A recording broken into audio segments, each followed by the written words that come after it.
तो चलिए बुलेटिन की शुरुआत करेंगे बड़ी और अहम खबर के साथ। तो नवनियुक्त बीजेपी प्रदेश अध्यक्ष नायब सैनी ने संभाला पदभार।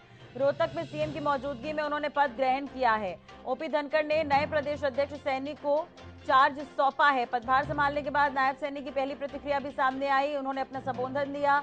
उन्होंने कहा कि पार्टी ने मुझे बेहद बड़ी जिम्मेदारी दी है। ओपी धनखड़ को अब पार्टी ने बड़ी जिम्मेदारी दी है। सीएम मनोहर लाल के नेतृत्व में शानदार कार्य हुए हैं।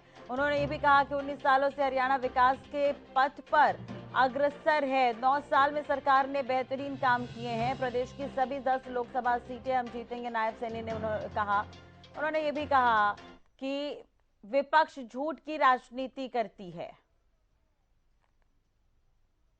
तो ये दो तस्वीरें आप देख रहे हैं टीवी स्क्रीन पर। नायब सैनी की ताजपोशी हो गई है। रोहतक में इस कार्यक्रम का आयोजन किया गया। मुख्यमंत्री ने नायब सैनी को पगड़ी पहनाई और धनखड़ ने उन्हें चार्ज सौंपा है। आपको बता दें नायब सैनी अब बीजेपी प्रदेश अध्यक्ष होंगे हरियाणा के और आज उन्होंने पदभार संभाला है। रोहतक में कार्यक्रम का आयोजन किया गया था। कुरुक्षेत्र से सांसद भी है नायब सैनी। मुख्यमंत्री मनोहर लाल इस कार्यक्रम में पहुंचे हुए थे। ओपी धनखड़ भी इस कार्यक्रम में पहुंचे हुए थे। ओपी धनखड़ यहां पर चार्ज सौंपते हुए नजर आ रहे नायब सैनी को। तस्वीर आप देख सकते हैं। दूसरी तस्वीर मुख्यमंत्री मनोहर लाल उन्हें बधाई देते हुए और पगड़ी पहनाते हुए नजर आए।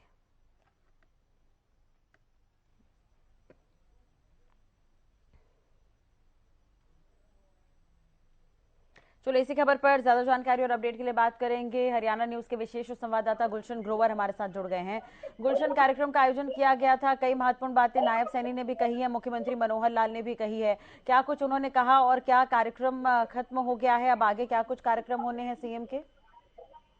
देखिए, बिल्कुल आज विधिवत रूप से प्रदेश अध्यक्ष की जो नियुक्ति है वो नायब सिंह सैनी की हो चुकी है। उनको ताजपोशी का जो चेहरा है वो आज पहना दिया गया है। आज से प्रदेश अध्यक्ष का पद जो है नायब सिंह सैनी संभालेंगे। मुख्यमंत्री मनोहर लाल की मौजूदगी में ये ताजपोशी का एक कार्यक्रम हुआ था रोहतक के भाजपा कार्यालय में। फिलहाल इस तरह से मुख्यमंत्री मनोहर लाल ने ये जो आज की ताजपोशी को लेकर ये कहा है कि 6 अप्रैल 1980 को भाजपा की पहली जो मशाल है, यानी पहले जो अध्यक्ष हैं वो कमला वर्मा बनी थी और उसके बाद से अब तक 15 जो प्रदेश अध्यक्ष जो है हरियाणा के बन चुके हैं, जिनमें 2 अध्यक्ष जो है वो 2 बार जो है उन्होंने पारी खेली है और अन्यथा सबने एक बार पारी खेली है जी। उन्होंने ये भी कहा है कि प्रदेश अध्यक्ष को उन्होंने आश्वासन दिया है कि उन्हें जितनी भी भरपूर आवश्यकता सरकार से होगी वह उनको दिया जाएगा। और पहले भी संगठन और सरकार का जो आपस में तालमेल था और आगे भी वो इसी तरह से जारी रहेगा।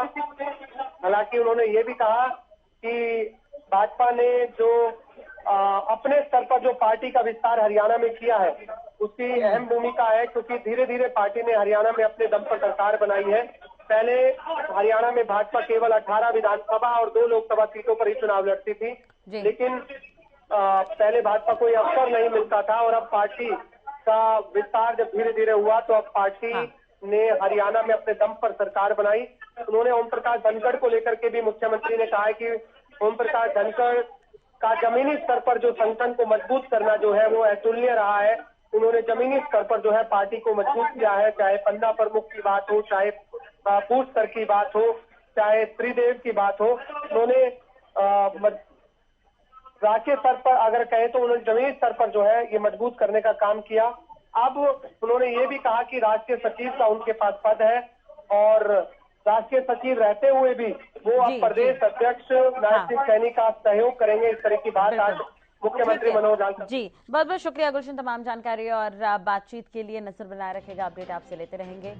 तो मुख्यमंत्री मनोहर लाल रोहतक पहुंचे और आज नायब सैनी बीजेपी प्रदेश अध्यक्ष के तौर पर पदभार संभालते नजर आए। छोटा कार्यकर्ता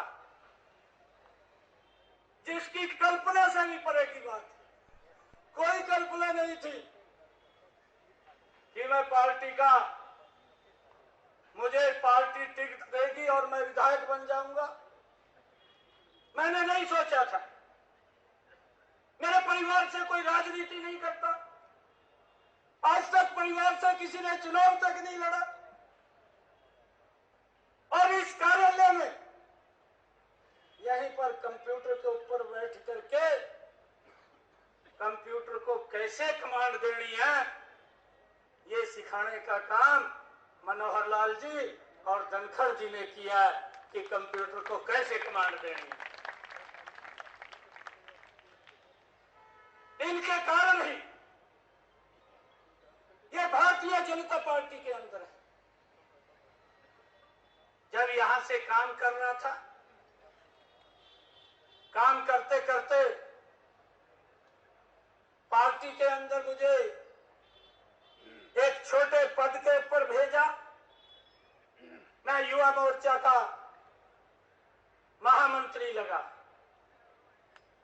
और वहां से मैंने युवा मोर्चा से पार्टी के कार्य को शुरू किया। युवा मोर्चा के बाद युवा मोर्चा का जिलाध्यक्ष लगाया। युवा मोर्चा के जिलाध्यक्ष के बाद पार्टी का महामंत्री लगाया जिले का, और जिले के महामंत्री के बाद आदरणीय सुभाष बराड़ा जी बैठे हैं, इनके साथ किसान मोर्चा का प्रदेश का महामंत्री लगाया। मुझे गर्व है कि मुझे बराड़ा जी के नेतृत्व में भी काम करने का मौका मिला, और मुझे गर्व है कि पार्टी ने उसके बाद मुझे अंबाला जिला का जिलाध्यक्ष नियुक्त किया। आज मैं हरियाणा के लाखों कार्यकर्ताओं के बीच में, क्योंकि जो प्रेरणा मनोहर लाल जी से मिली, जो प्रेरणा धनखड़ जी से मिली, और जो प्रेरणा हमारे तमाम प्रदेश अध्यक्षों ने दी, उस प्रेरणा से अंबाला जिला की 2014 में मैं जिलाध्यक्ष था, और इस प्रकार की प्रेरणा आदरणीय दुनिया के सबसे लोकप्रिय नेता, भारत के लोकप्रिय प्रधानमंत्री आदरणीय नरेंद्र मोदी जी के नेतृत्व में हमने अंबाला की 4 विधानसभा सीटें कमल के फूल के ऊपर